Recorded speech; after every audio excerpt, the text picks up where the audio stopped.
اعوذ باللہ السمیع العلیم من الشیطان الرجیم، بسم اللہ الرحمن الرحیم۔ درس قرآن کا آغاز سورہ حجرات کی آیت نمبر 11 سے ہو رہا ہے۔ تو پچھلے درس میں جیسا کہ ہم نے دیکھا کہ اس سورہ میں اللہ تعالیٰ نے معاشرے میں رہنے کے کچھ طور طریقے اور کچھ احکامات دیے ہیں، کیونکہ معاشرے کا سارا نظم و نسق اسی بنیاد پر چلتا ہے کہ ہر فرد خود بھی آزاد ہے اور دوسروں کی آزادی کا بھی اور ان کے جذبات اور احساسات کا بھی اسے احترام کرنا ہے۔ تو اس لیے کوئی بھی کسی کے ساتھ کوئی ایسی زیادتی یا کوئی ایسا جو ہے واقعہ نہ پیش آئے جس کی وجہ سے کوئی بدمزگی پیدا ہو۔ تو اللہ فرماتے ہیں یا ایھا الذین آمنوا لا یسخر قوم من قوم، اے ایمان والو کوئی بھی قوم کسی دوسری قوم کا مذاق نہ اڑائے، عسیٰ ان یکونوا خیرا منہم، ہو سکتا ہے وہ ان سے بہتر ہوں، ولا نساء من نساء، اور نہ ہی عورتیں عورتوں کا مذاق اڑائیں، عسیٰ ان یکن خیرا منہن، ہو سکتا ہے وہ ان سے بہتر ہوں، ولا تلمزوا انفسکم، اور کسی کو عیب نہ لگاؤ، ولا تنابزوا بالالقاب، اور نہ ہی کسی کے برے نام رکھو۔ جیسا کہ ہمارے معاشرے میں یہ چیز عام ہے کہ مختلف اوصاف کی بنا پر لوگوں کو ان کی وجہ سے پکارا جاتا ہے، نہ کہ اصل ناموں کی وجہ سے۔ کسی کا قد چھوٹا ہے تو اسے کچھ پکار دیا، کسی کا لمبا ہے تو اسے کچھ پکار دیا، کسی کا وزن زیادہ ہے تو اس حساب سے اس کو پکارا۔ تو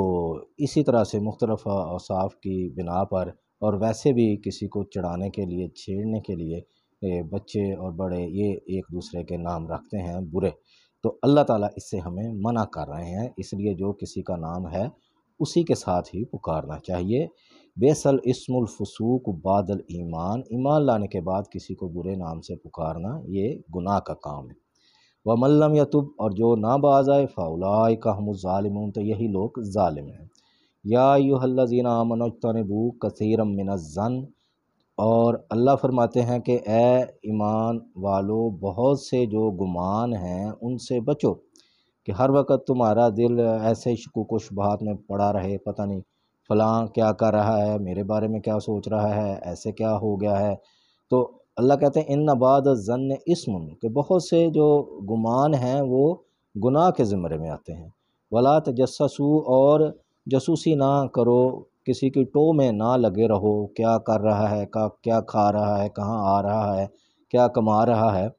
تو اس سے اللہ نے منع فرمایا ہے۔ ولا یغتب بعضکم بعضا، اور نہ ہی کسی کی غیبت کرو، یعنی کسی کی کوئی ایسی بات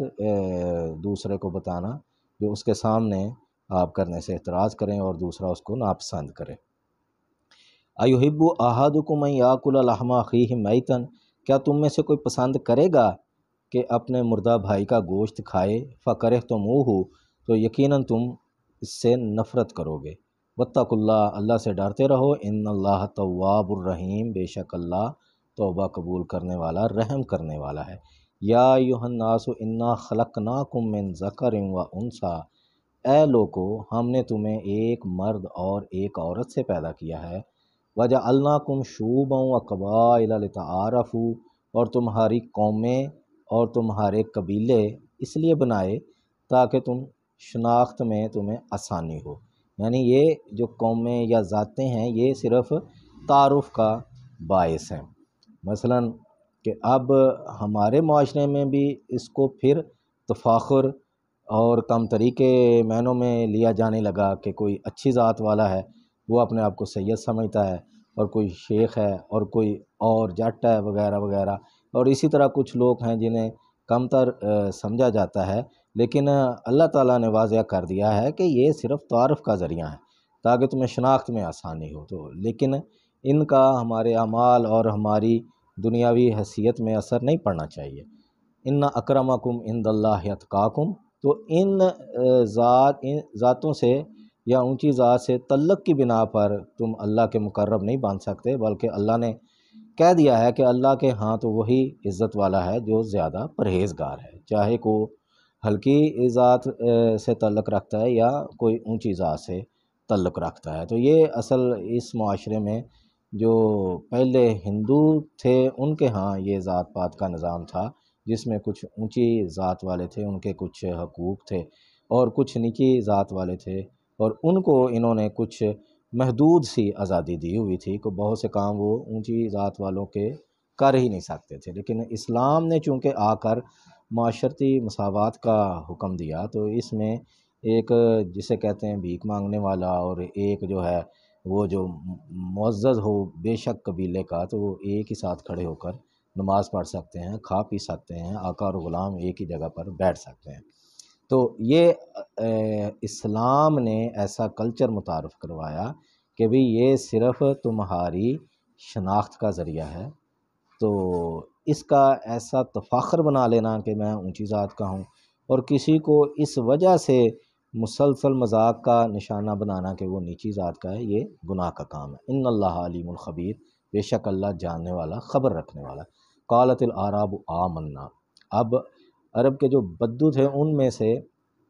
کچھ نے کہا کہ جی ہم ایمان لے آئے ہیں۔ کل لم تؤمنوا، تو اے نبی صلی اللہ علیہ وسلم آپ فرما دیجئے کہ تم ایمان نہیں لے کے آئے، ولیکن قولوا اسلمنا، لیکن تم یہ کہو کہ ہم فرما بردار ہو گئے ہیں۔ ولما يدخل الایمان فی قلوبکم، اور ابھی تمہارے دلوں میں ایمان داخل نہیں ہوا۔ وَإِن تُطِيعُوا اللَّهَ وَرَسُولَهُ، اگر تم اللہ اور اس کے رسول کی اطاعت کرو گے، لا یلتکم من اعمالکم شیئا، تو وہ تمہارے اعمال میں سے کچھ بھی کمی نہیں کرے گا۔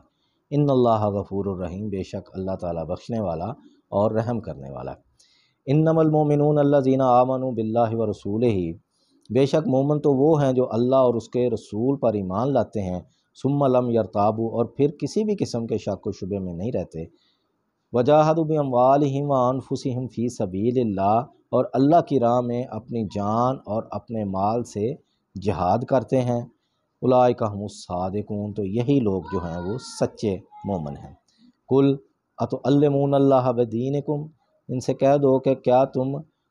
اللہ کو اپنی دینداری جتلاتے ہو، واللہ یعلم ما فی السماوات و ما فی الارض، اور اللہ جانتا ہے جو کچھ آسمانوں میں ہے اور جو زمین میں ہے، واللہ بکل شیء علیم، اور بے شک اللہ تعالیٰ ہر شے کا علم رکھنے والا ہے۔ یمنون علیک ان اسلموا،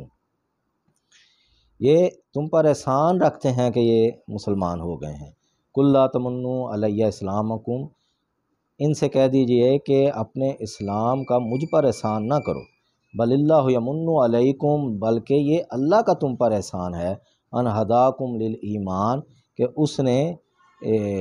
تمہیں ایمان کے راستے کی طرف ہدایت دی ہے، ان کنتم صادقین، اگر تم سچے ہو۔ ان اللہ یعلم غیب السماوات والارض، بے شک اللہ تعالیٰ جانتا ہے زمینوں اور آسمان کی پوشیدہ چیزیں، واللہ بصیر بما تعملون، بے شک اللہ تعالیٰ دیکھنے والا ہے جو کچھ تم عمل کرتے ہو۔ تو یہ بنیادی احکام معاشرتی اللہ تعالیٰ نے اس سورہ میں بیان کیے، تو ان پر عمل سے ہم معاشرے کی فضا کو پرامن بنا سکتے ہیں۔ اور یہ ذہن میں رکھنا چاہیے کہ جب آپ کسی کو کسی برے نام سے یا کسی کمتر ذات کی بنا پر اس کو پکارتے ہیں، اس کا مذاق اڑاتے ہیں، تو اس کے دل کو تکلیف ہوتی ہے، تو یہ اللہ تعالیٰ کو یہ چیز ناپسند ہے۔ یہ سورہ حجرات آج ختم ہوگی۔ تو اس کے بعد جو ملکی حالات ہیں، جیسا کہ ہم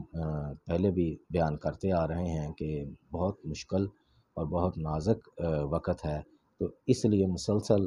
نماز اور صبر کے ذریعے اللہ تعالیٰ سے مدد مانگتے رہیں کہ اللہ تعالیٰ دعاؤں کو بے شک سننے والا ہے اور وہ علم رکھنے والا ہے۔ اس نے کہہ دیا ہے کہ جو بھی ظالم طبقہ کر رہا ہے تو وہ اس سے اپنا غافل نہیں ہے، بلکہ ان کو ایک مہلت ہے اس دن کے لیے جس دن جو ہے یہ حساب قائم ہو جائے گا۔ تو اس سے پہلے اگر یہ ظالم طبقہ اپنے آپ کو صحیح کر لے، اصلاح کر لے اور عوام سے ان کو جینے کا حق دے،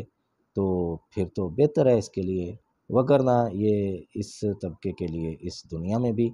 تباہی ہے اور آخرت میں بھی ان کا